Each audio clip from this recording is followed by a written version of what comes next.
How's it going, dudes? And welcome back to Tales of Vesperia. And we're going to be doing some side quests. So let's get right on into them. Nats was really working hard. He was, and I was not expecting this cutscene. Yeah, it looks like he's doing a good job leading since Belly has passed away. Oh yeah, I'd like him to meet Undine. He'd be so happy. it would be a nice surprise. Not right now. Once everything's settled down, though, let's give him a nice surprise. Exactly what I said. Okay. That monster. Palestrale was no match for it. I can't figure it out. So how did we take it out? Undine? Maybe there's something different about us. The spirits, perhaps? If the Autophagos really is close to air, then the spirits might actually affect it. So can we put up more of a fight if we get the other three? Probably.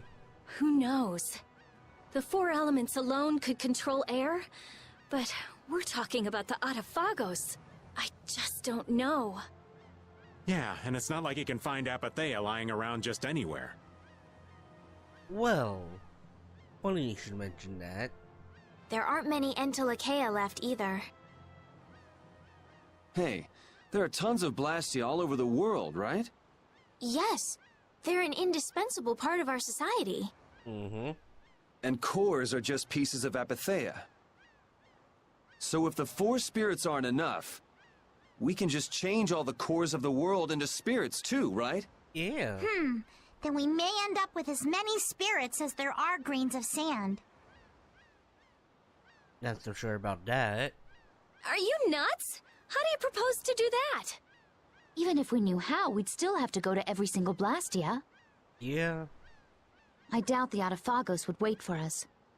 I think that's your specialty, genius. Oh no! This is your genius plan! Even if Yuri's plan worked, all the Blastia would stop working, wouldn't they? It would. Yeah, I guess so. All the cores would be gone. What would the world become? I don't know. People would lose the safety promised by the barriers. Mm-hmm. All the functions that the Blastia maintained. Gone. It'll be inconvenient, to say the least. It would. Even Bodhi Blastia wouldn't work. That would suck.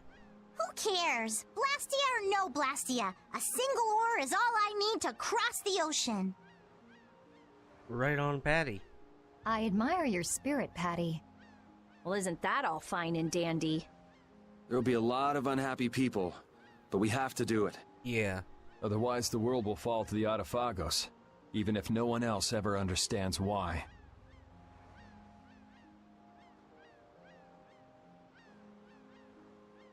Well, for now, let's just get the four elemental spirits. Yeah. Aye, we'll cross those other bridges when we come to them. We sure will. Baul knows where the other Entelekea are, right? You should. Yeah, let's get back to the ship and ask him. Alright. The shining forest of Area Lumen, and the root of the world, Reloise. Okay. I've never heard of those places. If only we could glimpse them. Yeah. It would make things far easier. Baul says he knows. However, He's not gonna tell us, is he? he doesn't want to tell us. Knew it. Apatheas only come from the death of Entelekea. He doesn't want to put his friends in danger. Baul, listen. We want to protect the world, but we don't want to sacrifice anyone for it. We won't just take the Apathea by force. We won't. Unless they force us to. Baul, please. Tell us where the Entelekea are.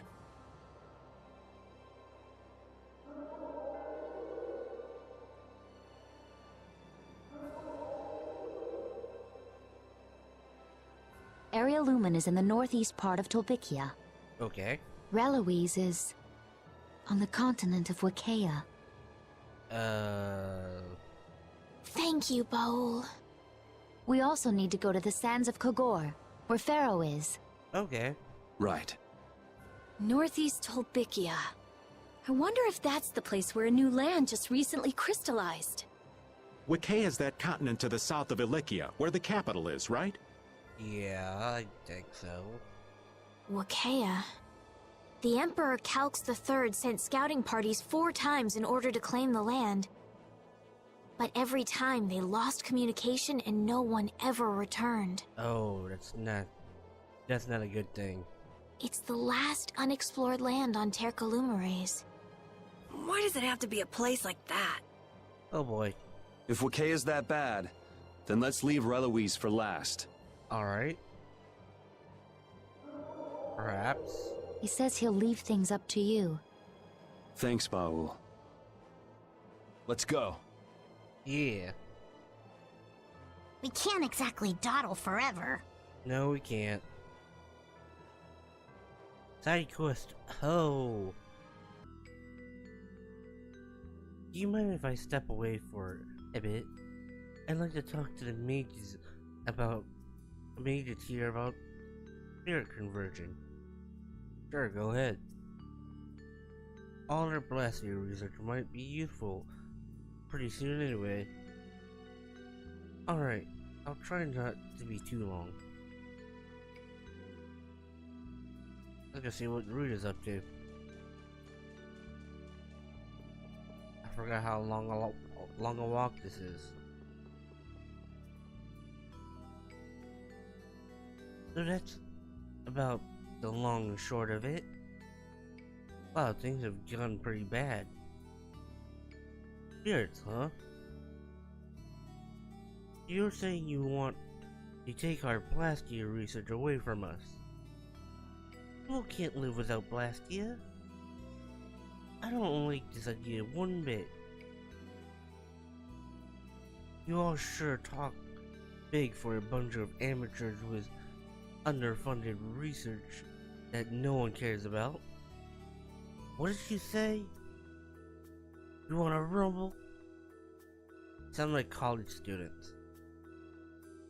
I didn't come here to listen to you have your petty arguments. Can you just put your emotions on hold for a few minutes? Anyway, as long as it's as I told you, we mages will soon be unable to simply continue with our studies of Blastia. I just thought it would be best if I let you know. We can't accept what you told us. Of course, those two. Even if you're the best brain in Osmond, you're still a child. Adults are reluctant to pay heed to the words of one so young as you. Surely that's all it is. That's really not the issue here. Adults have their own way of discussing things. You should leave everything to us. Right. We'll do something about the stubborn bunch. Sorry about that. Come on, let's go. Is it really okay to leave so soon? I mean, it's fine, let's go. Alright, to the next one. Hey, it's the healer girl. Hi. Tree's flowers look as red as ever. Too bad about the bride's curse. I'm pretty sure that's wrong, Yuri. Wrong? What's wrong? This failed. It told me.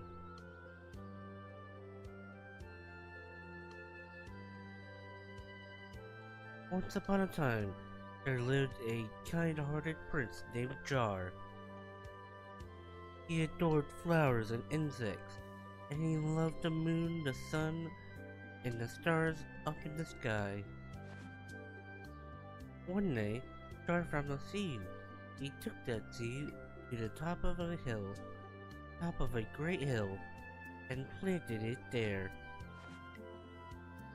In time, the seed sprouted and became a long, thin trunk of a tree.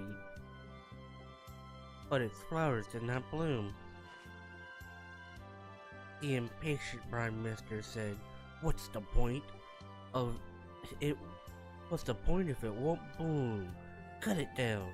But Jar replied, "Even if it doesn't bloom, it's putting all of its efforts into growing. Cutting it down would be a terrible thing to do."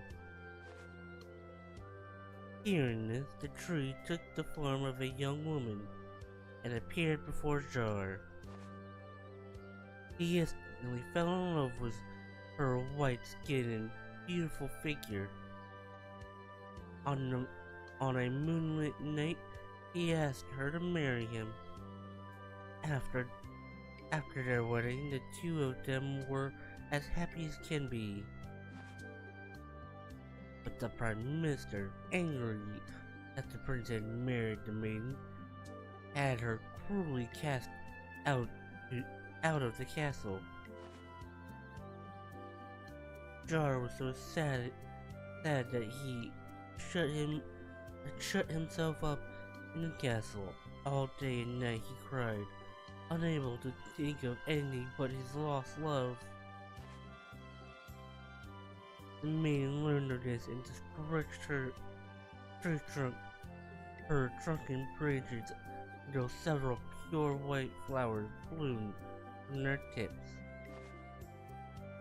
Jar saw this from his castle window and stopped crying. He went outside for the first time since his maiden had gone. Sitting beneath the newly bloomed flowers, he heard the maiden's voice. "Don't cry. You'll always be able to find me here." It was then that Jar realized that his love had actually been a tree transformed into a fair maiden. When he gently kissed the bark of the tree he had loved, all of its flowers turned into a bright red.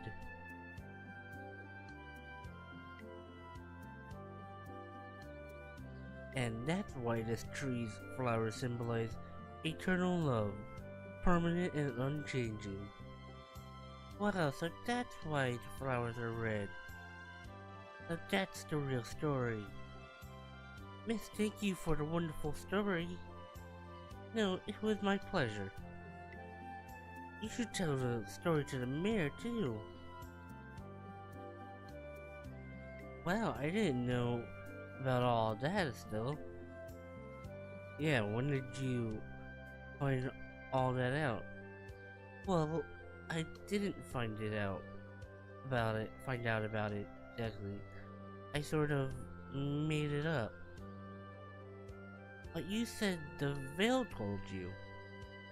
That was a lie. I'm sorry.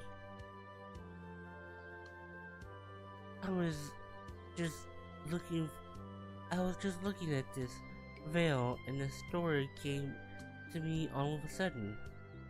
Wow, Estelle, you have a real talent for making up stories. A hidden talent, huh? Well, wonders never cease. Oh, you ever think about becoming a writer of children's stories? Not really. You can't force her into something like that. After all, Estelle, you're a princess. Yes, that's true.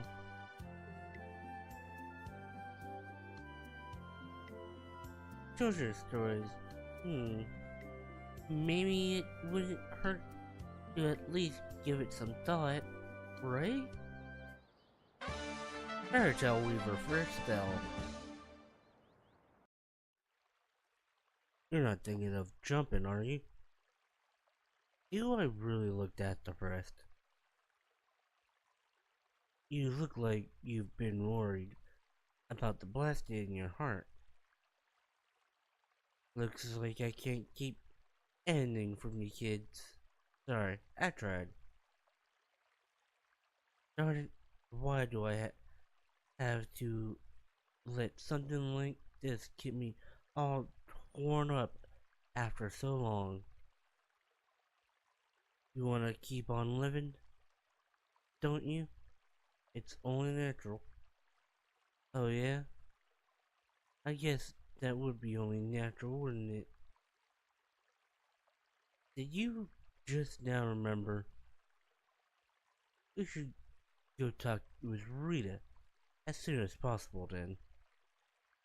Yeah, I don't much fancy being indebted to that girl. Well, I'll think about it.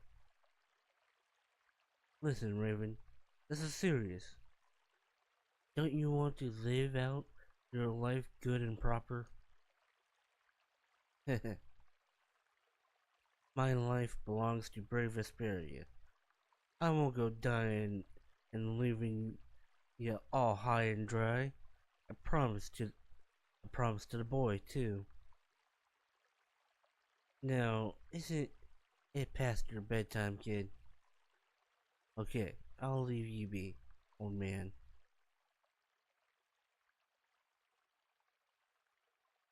That doesn't seem good.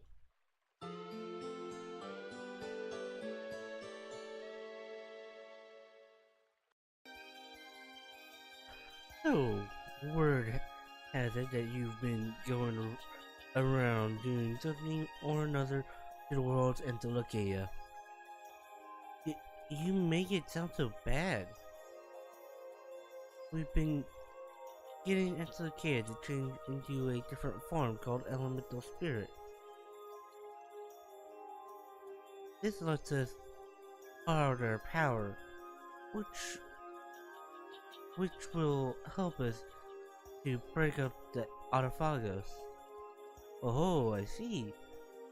It is as I thought. Indeed, I suspected that you would be working to defeat the Autophagos. Again, with the impressive claims. I am correct, am I not? Perhaps it would interest you to know that our people have been considering going down to the surface. Going down to the surface? The time may soon come when Crohn's the Antilochia who carries Nyorzo through the air, to turn into an elemental spirit and help your cause. Do you not think that is likely? I'll admit, it's certainly a possibility. The less patient among us have already gone down to the surface. Where did they go? I do not know. Though I would imagine they'd be hard to miss. I wonder where they went. You can already find Critians in just about any city in the world. Critians can live anywhere. They are very practical people.